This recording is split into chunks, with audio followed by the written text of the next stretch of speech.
Good morning, students. Today I'll be teaching the last topic of this chapter, microbes in production of biogas.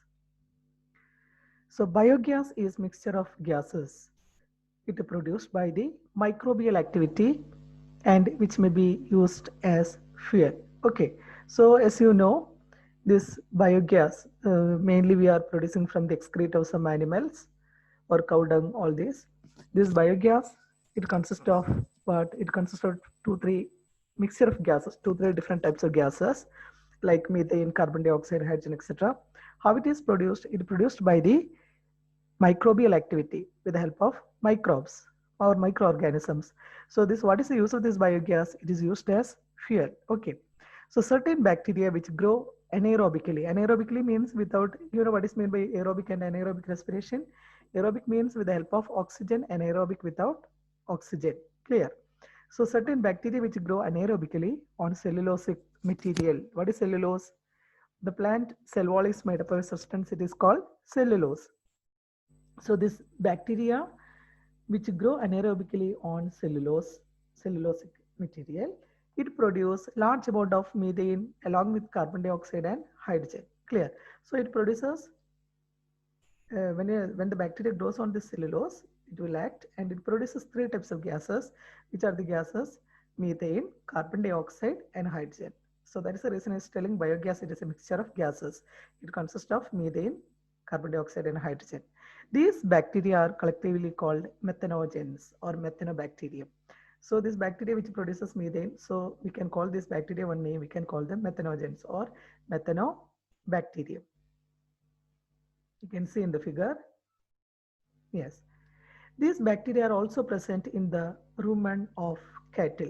So in the case of cattle, it has for us in the human beings, we have one stomach, but in the case of cattle, it has four different parts for stomach, right? In the first two parts, what is happening? While grazing time, the cow, it is a herbivorous or cattle, it is a herbivorous animal. It eats plant and plant products. Without it will not chew much. So it will go to the first two parts. Again, after some time, the cow or cattle, it will take rest and the food, it will, whatever it has eaten, it will take it back. It is called a cud. It is called chewing the cud. And again, it will chew and it will go to the next two parts of the stomach. Okay. So this bacteria, it is also, that's in one part, it is called a rumen. I'll tell you what are the different four parts. So this unchewed food travels to the first two stomach. The name it is rumen and reticulum. So what is the name of the first two stomach? Rumen and reticulum, where it is stored until later. When the cow is full from this eating process, she rests. The cut then goes to the third and fourth stomachs. Then it will go to third and fourth stomach. The name of the third and fourth stomach, that is omasum and abomasum.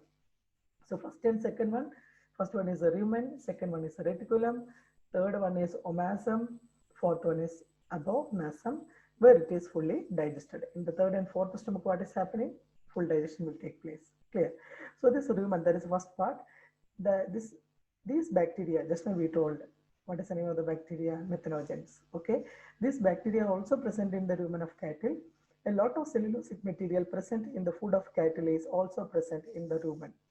So because it's eating grass or plant products, plant means it is made up of cell wall. Cell is made up of cell wall. Cell wall, it is made up of cellulose. Clear?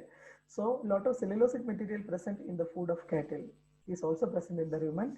In rumen, this bacteria help in the breakdown of cellulose. So what is the function of this bacteria? It help in the breakdown of cellulose and play an important role in the nutrition of cattle. Excuse me.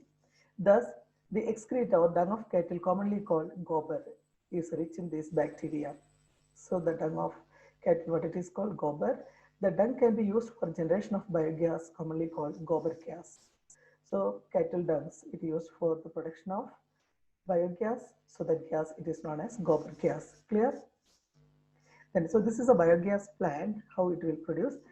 The technology of biogas production was developed in India mainly due to the efforts of IARI, KVIC. What is the full form of IARI? Indian Agricultural Research Institute. Indian Agricultural Research Institute and Khadi and Village Industries Commission. That is KVIC, Khadi and Village Industries Commission. So the biogas plant consists of a concrete tank. In the figure you can see it consists of a concrete tank in which biowaste are collected and slurry of dung is fed. So you can say that first it consists of a concrete tank, in that all the biowaste it is collected. Clear? The second, what is happening here, this is a biogas plant. A floating cover is placed over the slurry which keeps on rising as the gas is produced in the tank due to the microbial activity. So what is present in this? There is a microbes or bacteria is present in this. It will act on it. I told it produces methane, carbon dioxide and hydrogen 3 gases. So just above this slurry, they kept one floating cover. Okay, so this floating cover is placed just over the slurry which keeps on rising as the gas is produced in the tank due to microbial activity. The biogas plant has an outlet. You can see here this outlet pipe. It has an outlet which is connected to a pipe to supply biogas to nearby houses. So from there is one outlet. You can see here this is inlet pipe, there is outlet pipe.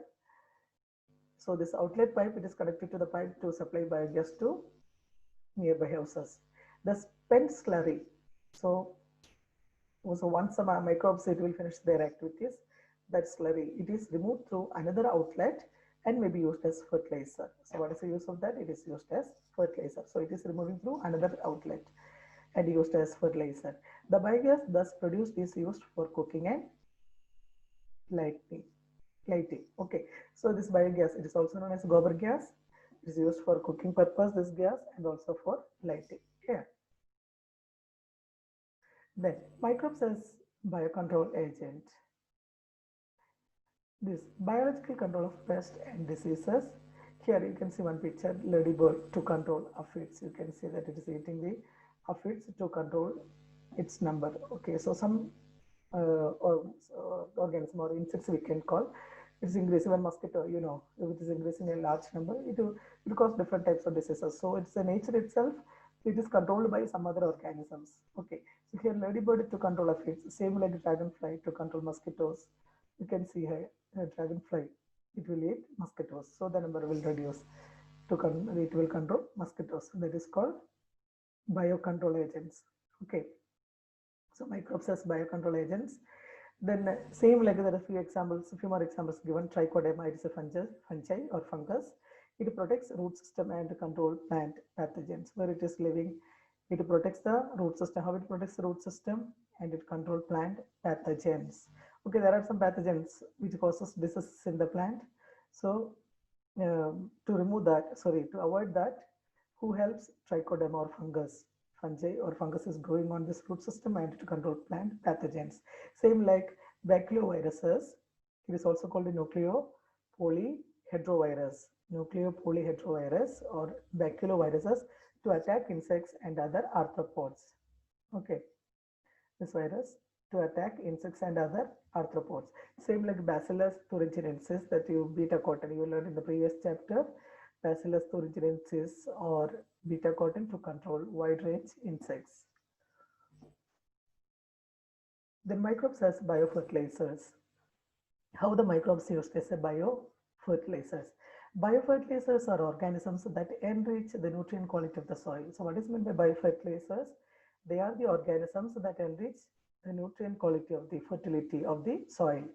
The main sources of biofertilizers are bacteria, fungi, and cyanobacteria. So which are the examples? Bacteria, fungus, and cyanobacteria. For bacteria, there is one or two examples is given. First one is symbiotic form of life. You can see in the rhizobium.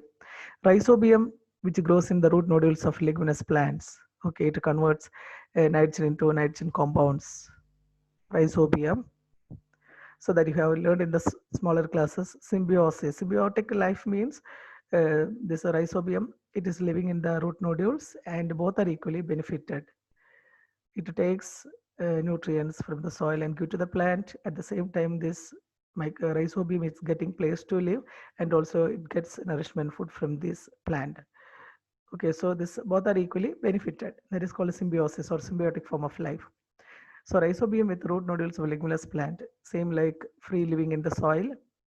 There are some free living organisms in the soil. So this is a symbiotic life. Here, free living in the soil, example, Acetobacter and Azospirillum. That is also helping.